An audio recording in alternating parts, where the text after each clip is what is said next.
You ask Tiger to solve.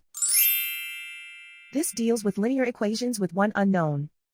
The final result is y equals -7/2. Let's solve it step by step. Simplify the expression. Expand the parentheses. Simplify the arithmetic.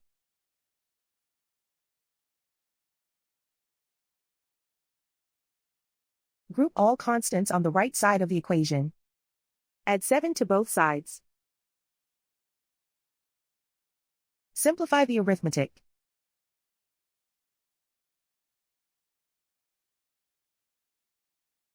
Isolate the y. Divide both sides by -2. Cancel out the negatives. Simplify the fraction. Move the negative sign from the denominator to the numerator. And so the final result is y equals -7/2.